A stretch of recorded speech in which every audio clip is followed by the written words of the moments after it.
The autumn breeze carried a hint of change through the tree-lined streets of Cedar Grove, a quiet suburban neighborhood where most residents knew each other by name.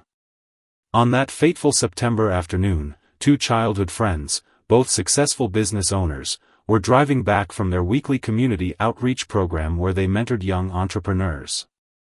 The longtime friends had just finished an inspiring session with aspiring small business owners at the local community center. Their nonprofit organization had been making waves in the community, helping dozens of young people start their own businesses over the past 3 years. Both women had their own success stories. One owned a thriving bakery that supplied goods to major grocery chains across the state, while the other had built a tech consulting firm from scratch. As they drove down Maple Street in a new electric vehicle, discussing their next mentorship session, they noticed a police cruiser following them. Neither thought much of it initially. They were law-abiding citizens who had never had trouble with law enforcement before. The driver maintained her speed exactly at the limit, while her friend checked their upcoming schedule on her tablet. The police cruiser's lights suddenly flashed behind them. Confused but composed, the driver carefully pulled over to the curb, following all proper procedures she knew from her years of driving. Both women remained calm, knowing they had done nothing wrong. The driver kept her hands visible on the steering wheel while her friend placed her tablet carefully on the dashboard. Two officers approached the vehicle, one on each side. The women noticed immediately that something was different about this stop. The officer's aggressive stance and harsh tone seemed unwarranted for a routine traffic check. When asked for license and registration, the driver reached for her documents slowly and deliberately, narrating her movements as she had learned to do. "I'm reaching for my registration in the glove compartment," she stated clearly, maintaining her professional demeanor despite the growing tension. Her friend sat perfectly still, hands visible, trying to understand why the officers seemed so confrontational. What happened next would spark outrage across the nation. Without provocation, the officers ordered both women out of the car. Despite their calm compliance and clear status as respected business owners, they were treated with increasing hostility. The women exchanged glances, their years of friendship allowing them to communicate volumes without words. They knew this stop had nothing to do with traffic violations. As other cars passed by, several neighbors recognized the two women. Mrs. Chen from the house across the street began recording with her phone. Mr. Rodriguez, a retired judge who lived next door to the bakery owner, stepped out of his house to observe the situation. The community's eyes were watching, and what they saw would soon become impossible to ignore.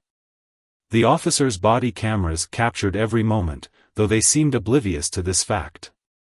Their unprofessional behavior escalated as they made unfounded accusations about the car being stolen, despite the driver pulling up digital proof of ownership on her phone. The tech consultant attempted to explain that they were returning from their community mentorship program, but was abruptly silenced. Meanwhile, more neighbors emerged from their homes, phones recording.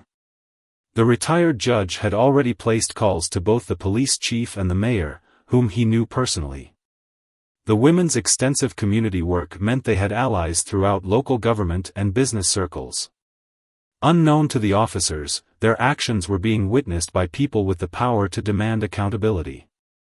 The situation reached a breaking point when one officer attempted to handcuff the bakery owner, claiming she had made threatening movements, a claim that dozens of videos would later prove false. Her friend, the tech consultant, calmly informed the officers that she was live-streaming the entire incident to her company's social media accounts, where thousands of followers were already watching. What the officers didn't know was that among those viewers were several city council members, state representatives, and major news outlets. The tech consultant had built her business on understanding the power of digital platforms, and her quick thinking would prove crucial in what was to follow. Mrs. Chen had already shared her video footage in the neighborhood's community group, and within minutes, local news vans were turning onto Maple Street. The officers, still seemingly unaware of the gravity of their actions, continued their unwarranted aggression even as cameras rolled and a crowd gathered. The retired judge stepped forward, identifying himself and requesting the officers' badge numbers and supervisors' contact information. His presence added another layer of credibility to what was unfolding. The women remained dignified throughout, their composed behavior in stark contrast to the officers' increasingly erratic conduct. As the first news crew arrived, the devastating implications of their actions began to dawn on the officers. They had profiled and harassed two highly respected community leaders in broad daylight, in front of dozens of witnesses, while being recorded from multiple angles. Their body cameras had captured every inappropriate comment, every baseless accusation, and every violation of department policy. The crowd of witnesses now included the president of the local Chamber of Commerce, 3 small business owners who had benefited from the women's mentorship program, and a state senator's aide who happened to be driving by. The tech consultant's live stream had reached over 10,000 viewers, and clips were already being shared across social media platforms. The women's years of community service had built them a network of support that was now mobilizing in real time. Their story wasn't just about 2 successful business owners being profiled, it was about pillars of the community facing discrimination despite their contributions to society. The incident would spark a deeper conversation about systemic changes needed in law enforcement and community relations. As part 1 of this true story concludes, the officers finally realized they had walked into a situation that would have far-reaching consequences. Their actions that autumn afternoon would not only impact their own careers but would catalyze significant changes in police department policies and community oversight. The story of 2 friends returning from a mentorship session would become a powerful testament to the importance of community connections, digital documentation, and the ongoing fight for equal treatment under the law. Within hours of the incident on Maple Street, the story had spread far beyond the confines of Cedar Grove. The tech consultant's live stream had been picked up by major news networks, and clips from various angles showed the full scope of the officers' misconduct. The police chief's phone hadn't stopped ringing since the retired judge's initial call, and now he faced mounting pressure from city officials demanding immediate action. The 2 friends found themselves at the center of a media storm, but they handled it with the same grace they'd shown during the incident. Instead of giving individual interviews, they organized a press conference at their community center, the very place they'd been returning from when they were stopped. The location choice was deliberate. They wanted to shift the focus from the incident itself to the broader issues it represented. The community center's main hall was packed with familiar faces. Young entrepreneurs they'd mentored sat alongside local business owners, community leaders, and city officials. The bakery owner's staff had provided refreshments, creating an atmosphere that felt more like a community gathering than a press conference. This was exactly what the women wanted, to demonstrate the strength of community bonds in the face of injustice. "What happened yesterday wasn't just about us," the tech consultant began, her voice steady as she addressed the crowded room. "It's about every person who has ever faced prejudice while simply living their lives. But it's also about how communities can stand together against injustice." Her friend, the bakery owner, stood beside her, nodding in agreement as cameras flashed. The retired judge took the podium next, his legal expertise lending weight to the proceedings. He detailed multiple violations of department policy and civil rights laws he had witnessed. His presence helped frame the incident not as an emotional story for the news cycle, but as a serious legal matter requiring systematic change. Meanwhile, at the police department, internal affairs had worked through the night reviewing body camera footage, witness videos, and officer statements. The evidence was overwhelming. Both officers had violated multiple protocols, and their body camera footage revealed comments that directly contradicted their initial report of the incident. The police chief, a veteran officer who had been pushing for departmental reforms, saw an opportunity for meaningful change. Rather than attempting to minimize the incident, he took decisive action. By noon, both officers had been suspended without pay, and he announced a comprehensive review of all traffic stops from the past year to identify any patterns of discriminatory behavior.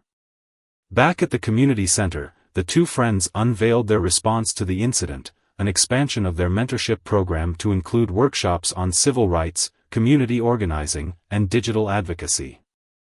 "We choose to transform this moment of injustice into an opportunity for education and empowerment," the bakery owner announced, her voice full of determination. Their announcement resonated deeply with the community. Local business owners immediately pledged support, offering spaces for workshops and funding for new initiatives. The tech consultants firm would develop an app for safely documenting police interactions, while the bakery would host monthly community dialogues bringing together residents and law enforcement officers. The story caught the attention of civil rights organizations nationwide. What set this incident apart wasn't just the clear evidence of misconduct, it was the community's rapid, organized response and the victims' emphasis on systematic change over personal retribution. Organizations reached out to partner with the Women's Mentorship Program, seeing it as a model for community-based advocacy. Mrs. Chen, whose initial video had helped document the incident, emerged as another key voice. As a small business owner herself, she spoke about the importance of solidarity across communities. Her testimony about watching respected business leaders being profiled struck a chord with viewers nationwide. "When they hurt one of us, they hurt all of us," she said in a widely shared interview. The city council called an emergency session to address the incident. The tech consultant and bakery owner were invited to present their recommendations for police reform. They came prepared with detailed proposals, developed in consultation with legal experts and community leaders. Their presentation focused on practical solutions, better training, community oversight, and transparent accountability measures. The Officers' Police Union initially moved to defend them, but as more evidence emerged, their position became untenable. The body camera footage was particularly damaging. It showed the officers making biased comments before even approaching the vehicle. Their actions had been so clearly outside of protocol that even their strongest defenders couldn't justify their behavior. Professional consequences came swiftly. Beyond the suspension, both officers faced an internal review board hearing scheduled for the following week. The district attorney's office announced an investigation into their previous arrests and traffic stops, looking for patterns of discriminatory behavior. Their actions had opened a door that couldn't be closed. Years of similar incidents would now face scrutiny. Local businesses showed their support in practical ways. The Women's Mentorship Program received an outpouring of support, with offers of free office space, technical support, and volunteer instructors. A prominent law firm offered pro bono services to help structure the program's expansion. The incident had strengthened community bonds in unexpected ways. As the second day drew to a close, the two friends returned to their regular routines, or tried to. Their phones kept buzzing with messages of support and media requests. But they remained focused on their core mission, building a stronger, more equitable community through education and entrepreneurship. They knew that real change would require sustained effort, not just momentary outrage. The tech consultant updated their organization's website with a powerful message: "We don't want revenge. We want change. We don't want to destroy careers. We want to build a better system. Most importantly, we want to ensure that our story helps prevent similar incidents in the future." These words would become a rallying cry for peaceful yet persistent advocacy across the nation. As Part 2 concludes, the incident had evolved from a simple traffic stop into a catalyst for systemic change. The officers would face consequences, but more importantly, their actions had sparked a movement for reform that extended far beyond Cedar Grove. The two friends had shown that the most powerful response to injustice isn't anger, it's organized, community-based action focused on creating lasting change. As the internal investigation gained momentum, the ripple effects of the Maple Street incident spread far beyond Cedar Grove. The police department's internal affairs unit had assembled a task force that included civilian oversight members, a move that signaled a dramatic shift in how such cases would be handled. The investigation wasn't just about two officers anymore, it had become a comprehensive review of departmental practices. During the investigation's third day, previously unreported incidents began surfacing. Other community members, emboldened by the two businesswomen's courage, came forward with their own stories. The tech consultants company created a secure online portal where people could safely share their experiences with law enforcement. The responses were overwhelming, revealing a pattern that couldn't be ignored. The bakery owner's shop had become an unofficial community hub. While her staff kept the business running smoothly, the back office transformed into a meeting space where community leaders gathered to discuss reform proposals. The aroma of fresh bread provided a comforting backdrop as attorneys, civil rights advocates, and local officials worked together to draft meaningful policy changes.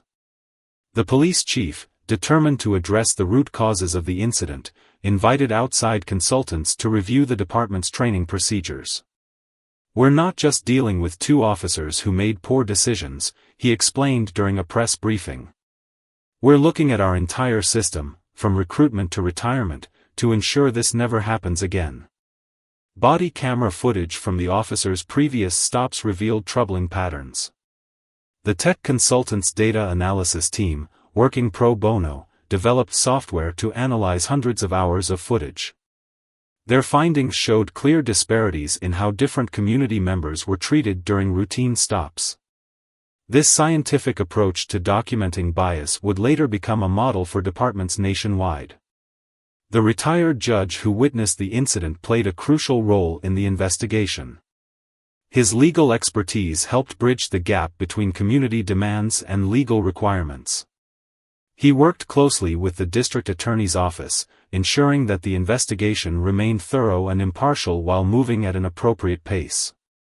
Meanwhile, the two friends continued their regular community work, refusing to let the incident define them.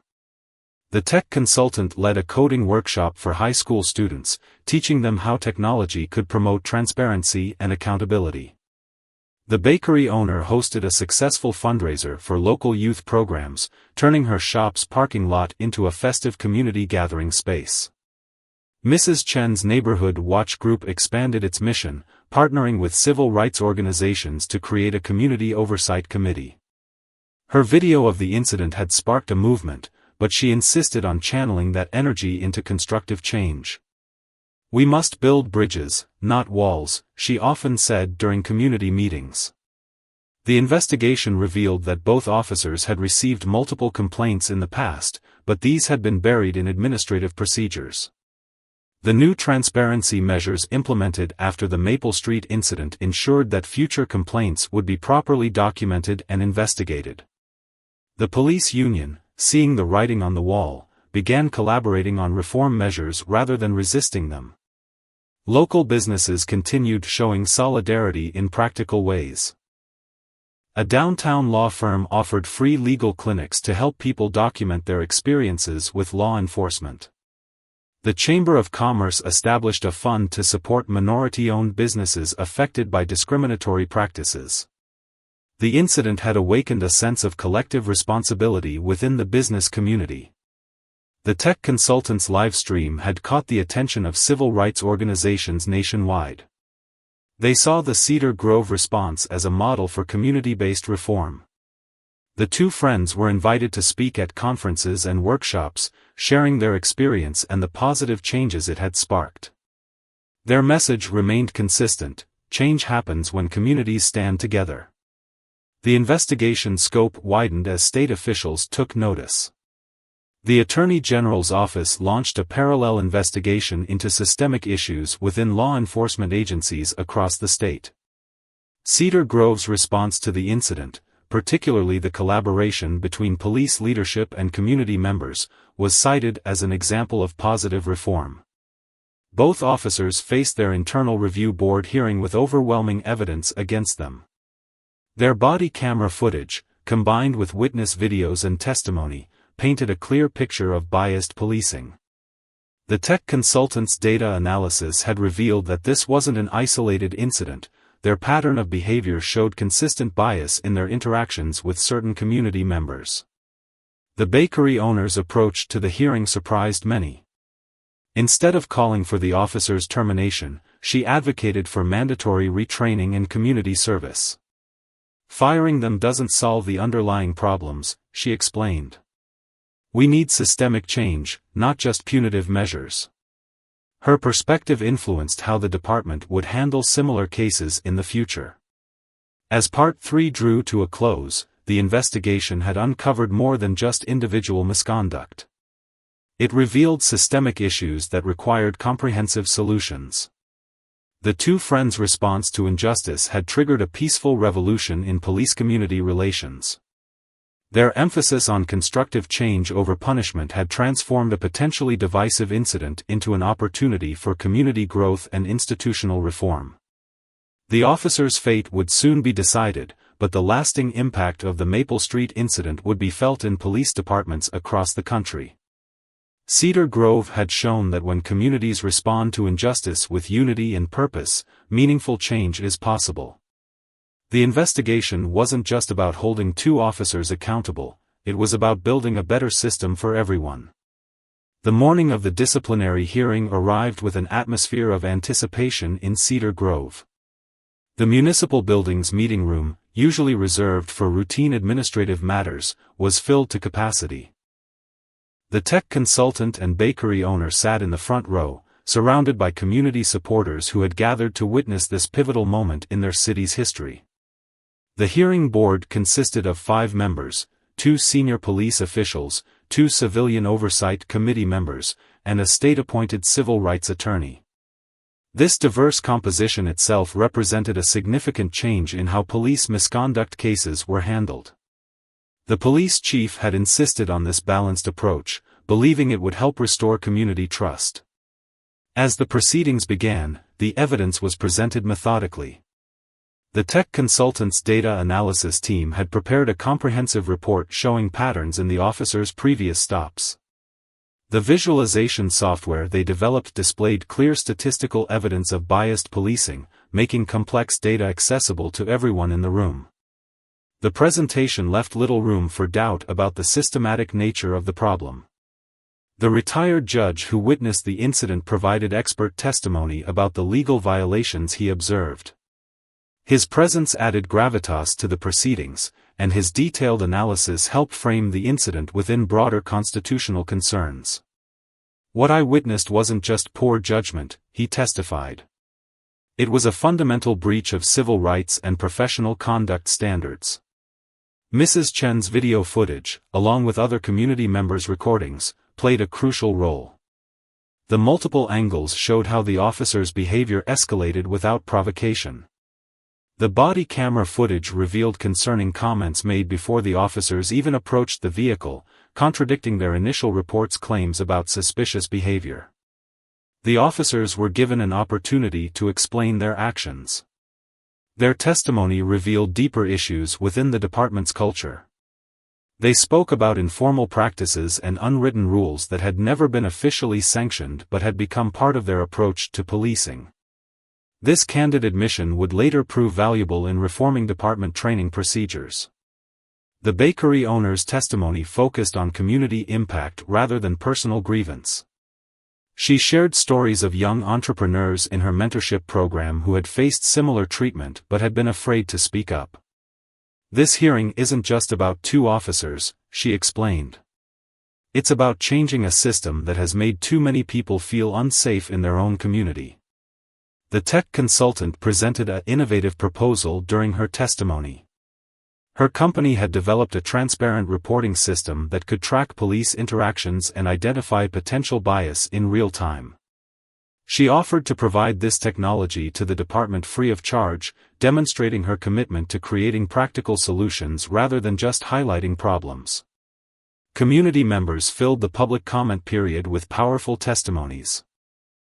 Small business owners, religious leaders, and longtime residents shared their experiences and hopes for change. The hearing had become more than a disciplinary procedure, it was a forum for community healing and transformation. The police union representatives surprised many by acknowledging the need for reform.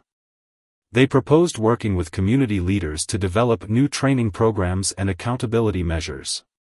This collaborative approach marked a significant shift from the adversarial stance often seen in similar cases. After hours of testimony, the hearing board reached their decision. The officers would face serious consequences, including suspension without pay and mandatory retraining, but the most significant outcomes were the systematic changes their actions had sparked. The board announced several immediate policy changes. The department would implement the tech consultants tracking system, making Cedar Grove one of the first cities to use real-time bias monitoring in law enforcement. All officers would undergo enhanced training developed in partnership with community leaders. A civilian oversight committee would review all complaints, with the power to recommend disciplinary action. The bakery owner's suggestion for community service became part of the officer's disciplinary requirements. They would work with her mentorship program, learning firsthand about the community members they had sworn to protect and serve. This restorative justice approach would later be adopted by other departments across the country. The tech consultants firm began training department personnel on the new monitoring system immediately after the hearing. Officers who initially resisted the changes were surprised by how the technology could actually protect them from false accusations while helping them serve their community more effectively. Local media coverage of the hearing highlighted the constructive approach taken by all parties. Instead of focusing on punishment, the emphasis remained on creating lasting change. The story of two businesswomen turning a traumatic experience into an opportunity for community improvement resonated with audiences nationwide. As Part 4 concluded, Cedar Grove had set a new standard for handling police misconduct cases. The hearing's outcome demonstrated that accountability and reform could go hand in hand with community healing and organizational improvement. The two friends' emphasis on systematic change over retribution had helped transform a potential crisis into an opportunity for meaningful progress. 1 month after the hearing, Cedar Grove had become a case study in effective police reform. The tech consultants monitoring system was fully operational, and early results showed promising changes in police behavior. Officers who had initially viewed the system with skepticism began to appreciate how it protected both them and the community they served. The bakery owner's shop had transformed into something more than a local business. While the display cases still tempted customers with fresh pastries, the renovated community room upstairs hosted weekly dialogues between police officers and local residents. Over coffee and cookies, people shared their experiences, fears, and hopes for the future. These conversations, though sometimes difficult, were breaking down barriers that had existed for generations. The two suspended officers had begun their mandated community service program. Working alongside the very community members they had mistreated proved transformative. At the mentorship program, they witnessed firsthand the challenges and triumphs of small business owners from all backgrounds. Their perspectives began to shift as they saw the human cost of biased policing. The police chief's commitment to reform went beyond implementing new policies. He initiated a department-wide cultural assessment, bringing in experts to evaluate everything from recruitment practices to promotion criteria. The results led to significant changes in how officers were trained, evaluated, and rewarded. Merit promotions now included assessments of community engagement and cultural competency. Mrs. Chen's Neighborhood Watch program evolved into a model for community police partnership. Working with the tech consultants team, they developed a mobile app that helped residents report concerns while tracking police response times and interaction quality. The program's success attracted attention from neighboring cities looking to implement similar initiatives. The retired judge's legal expertise proved invaluable in drafting new departmental policies. He worked closely with the police union and civil rights attorneys to create guidelines that protected both officer and civilian rights. These policies would later be adopted by police departments across the state, making Cedar Grove a pioneer in progressive law enforcement reform. The tech consultants' data analysis revealed encouraging trends. Traffic stops showed more consistent patterns across all demographics, and civilian complaints had decreased significantly. The transparent reporting system allowed the public to view anonymized data, building trust through accountability. Officers began receiving positive feedback for their improved interactions with community members. Inside the police department, changes were evident in daily operations. The morning briefings now included reviews of community feedback and discussion of successful civilian interactions. Officers who exemplified the new approach to community policing were recognized and rewarded. The focus shifted from enforcement statistics to measuring positive community impact. The bakery owners' mentorship program expanded to include a special track for law enforcement officers interested in understanding community perspectives. Officers who voluntarily participated found themselves building meaningful relationships with local business owners and residents. These connections proved valuable during routine patrols, as officers now saw familiar faces instead of potential threats. The two friends' approach to reform attracted national attention. Civil rights organizations studied their model of combining technology, community engagement, and professional development. News outlets highlighted Cedar Grove's success in transforming a potentially divisive incident into an opportunity for positive change. The friends were invited to speak at police academies across the country, sharing their experience and vision for community-oriented policing. Local businesses reported an unexpected benefit from the reforms. As trust between police and the community grew, more people felt comfortable shopping and dining in areas they had previously avoided. The Chamber of Commerce noted increased foot traffic and business activity, particularly in neighborhoods that had historically faced over-policing. The suspended officers' journey became an important part of the story. Their willingness to acknowledge their mistakes and actively participate in reform efforts demonstrated the possibility of genuine change. During community meetings, they shared their evolving perspectives, helping other officers understand the importance of examining their own biases. The tech consultants firm continued refining their monitoring system based on user feedback. Officers suggested improvements that made the technology more user-friendly while maintaining its accountability features. This collaborative approach to technology development ensured that the system served both police and community needs effectively. The police union's initial skepticism gave way to cautious support as officers reported improved job satisfaction and community relations. The transparent systems put in place actually reduced frivolous complaints while helping identify areas for improvement. Officers felt more supported in their efforts to serve the community professionally and fairly. As Part 5 drew to a close, Cedar Grove had demonstrated that meaningful police reform was possible through collaboration and commitment. The incident that could have divided the community had instead united it in pursuit of positive change.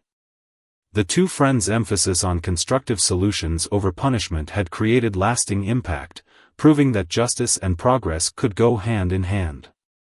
The transformation wasn't just about new policies or technologies, it was about changing hearts and minds on all sides. The community had shown that when people come together with genuine desire for improvement, even the most challenging problems can become opportunities for growth and understanding. 3 months after the Maple Street incident, Cedar Grove's transformation had caught the attention of police departments and civil rights organizations nationwide. The tech consultant and bakery owner found themselves traveling to neighboring cities, sharing their story and the practical steps that had led to successful reform. Their presentation always began with a simple message: change starts with community connection. The state governor's office took notice of Cedar Grove's success. After reviewing the data from the tech consultant's monitoring system, they initiated a pilot program to implement similar reforms across 5 major cities. The bakery owner's community dialogue model became a central part of the state's new police training curriculum, emphasizing the importance of understanding local communities. Back in Cedar Grove, the daily impact of these changes became increasingly visible. The previously suspended officers had completed their initial community service requirements but chose to continue volunteering with the mentorship program. Their experience had sparked a departmental trend, with other officers voluntarily participating in community initiatives during their off-duty hours. The tech consultant's monitoring system revealed impressive statistics. Civilian complaints had dropped by 60%, while positive community feedback had increased significantly. More importantly, the data showed more consistent treatment across all demographic groups during routine police interactions. These results attracted researchers from major universities, eager to study Cedar Grove's successful approach to reform. Mrs. Chen's Neighborhood Watch program had evolved into a statewide network of community safety initiatives. She worked closely with the police department to train other neighborhood groups in effective community police partnerships. Her video of the original incident was now used in police training sessions as a teaching tool, demonstrating how quickly situations can escalate and how they can be prevented. The retired judge's contribution expanded beyond Cedar Grove. He began consulting with state legislators on police reform laws, using Cedar Grove's experience as a model for effective change. His practical approach to balancing police needs with community rights gained support from both law enforcement agencies and civil rights advocates. The police chief received numerous speaking invitations from law enforcement conferences. His message was clear: reform isn't just about rules and regulations, it's about rebuilding trust through actions and accountability. He shared how initial resistance to change had transformed into departmental pride as officers saw the positive impact of their new approach. Local businesses continued to thrive under the improved community atmosphere. The Chamber of Commerce reported a 15% increase in evening business activity, particularly in areas that had previously seen limited foot traffic after dark. The bakery owner's shop became a symbol of community transformation, hosting regular meetings between business owners and law enforcement representatives. The tech consultants firm launched a nonprofit division focused on providing their monitoring system to other cities at reduced cost. They worked with police departments to customize the technology for local needs while maintaining core accountability features. The system's success in Cedar Grove made it easier for other departments to adopt similar transparency measures. The suspended officer's journey became a powerful narrative for police reform. Their willingness to acknowledge past mistakes and work toward positive change inspired other officers facing similar challenges. They began mentoring fellow officers in community engagement techniques, sharing personal insights about overcoming biases and building trust. State police academies revised their training programs based on Cedar Grove's experience. New recruits now spent significant time working with community organizations before beginning active duty. The bakery owner's mentorship program became a model for teaching officers about the communities they would serve, emphasizing understanding over enforcement. The police union's evolving stance attracted national attention. Their collaboration with community leaders demonstrated how traditional labor concerns could align with reform efforts. Union representatives from other cities visited Cedar Grove to study how the department had managed to improve both officer job satisfaction and community relations. Media coverage shifted from focusing on the initial incident to highlighting the successful reforms. Documentary filmmakers captured the ongoing transformation, showing how daily interactions between police and community members had improved. The two friends' emphasis on constructive change over punishment became a blueprint for addressing similar incidents nationwide. International delegations began visiting Cedar Grove to study their reform model. The tech consultant and bakery owner hosted law enforcement officials from several countries, sharing their experience and helping adapt their approach to different cultural contexts. Cedar Grove's success story was proving that effective police reform was possible anywhere with commitment and community support. As Part 6 concluded, Cedar Grove had become more than a case study in police reform, it was a model for community transformation. The incident that could have torn the city apart had instead sparked a movement for positive change that reached far beyond its borders. The two friends' response to injustice had shown that when communities choose collaboration over conflict, lasting change is possible. 6 months after the Maple Street incident, Cedar Grove had evolved into a living laboratory for sustainable police reform. The changes that began with a traumatic traffic stop had taken root in ways that surprised even their strongest supporters. The tech consultant and bakery owner now focused on ensuring these reforms would outlast their personal involvement. The police department's transformation had become deeply institutional.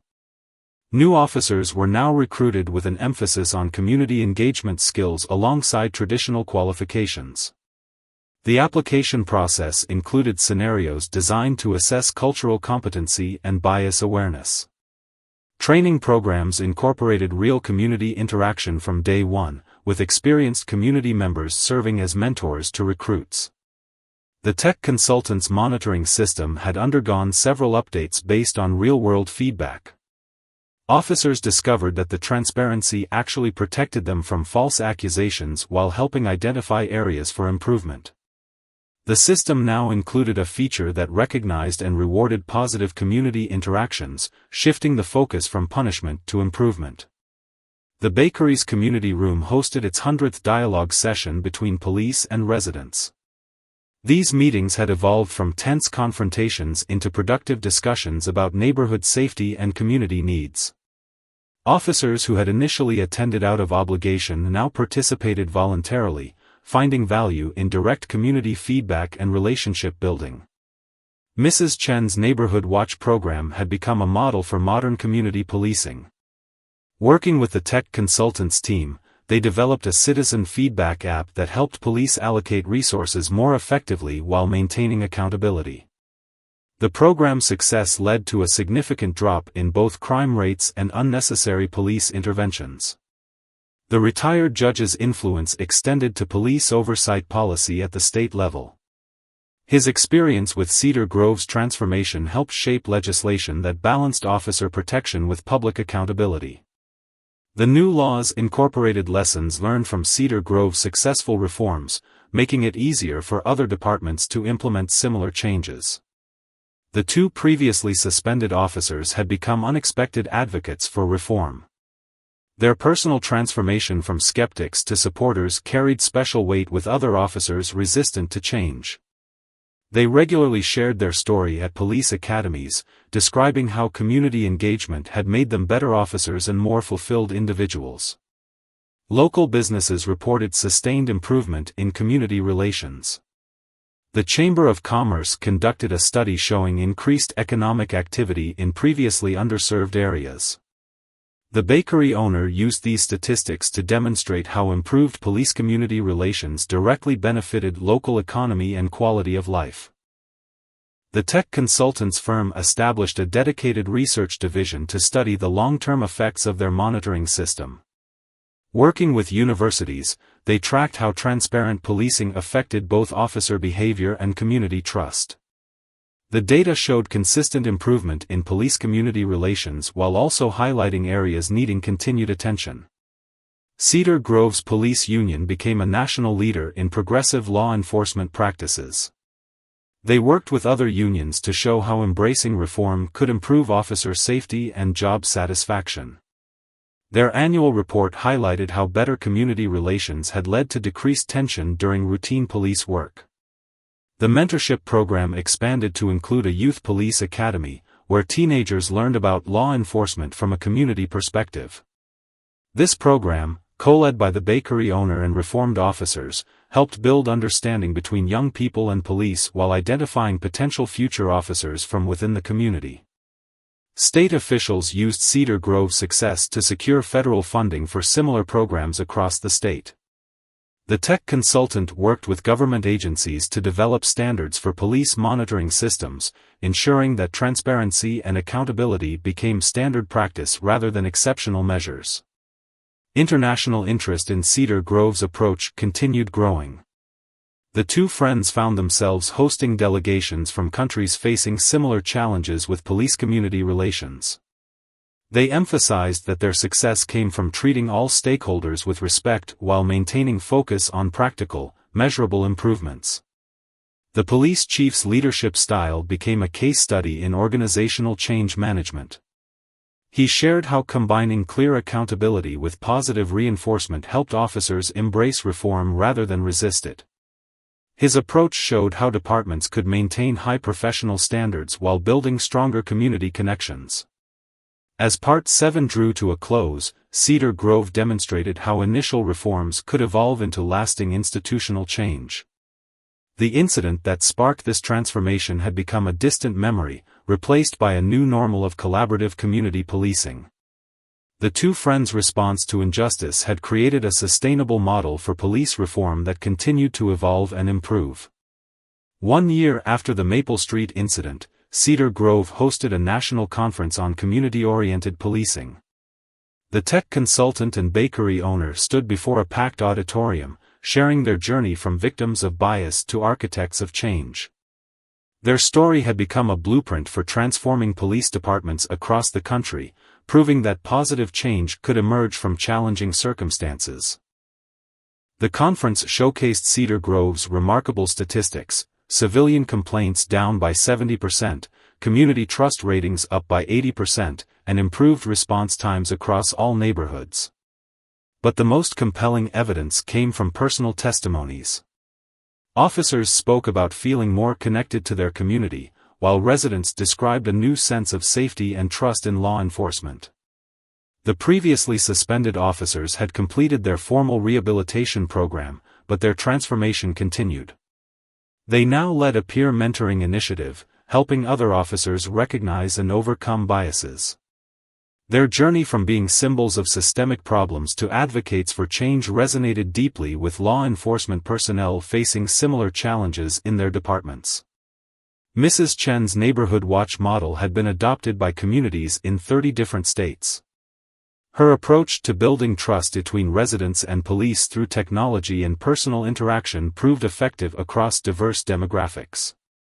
The retired judge helped create legal frameworks that protected both civilian rights and officer safety, making her program easily adaptable to different jurisdictions. The tech consultant's monitoring system evolved into a national standard for police accountability. Working with government agencies and civil rights organizations, her team developed open-source versions of their software, making transparent policing accessible to departments of all sizes. The system's success in preventing incidents while protecting officers led to its adoption by major cities nationwide. The bakery owner's community dialogue program became part of standard police academy curriculum across the state. New recruits spent time in her shop's community room, learning the value of personal connections and understanding different perspectives. These sessions helped officers develop emotional intelligence and cultural awareness before hitting the streets.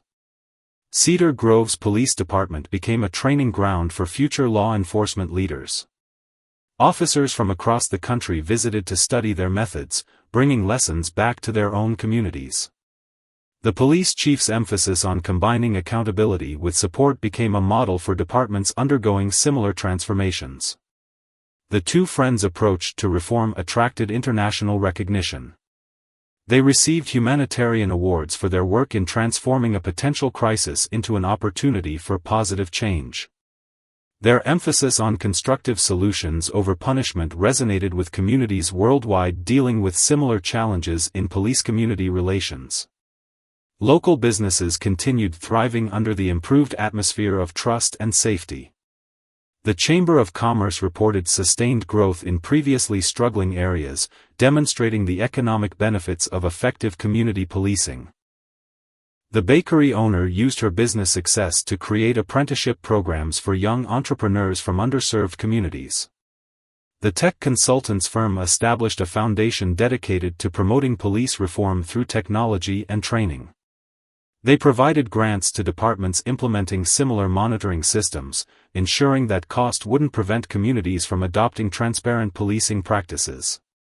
Their work helped standardize accountability measures across different jurisdictions.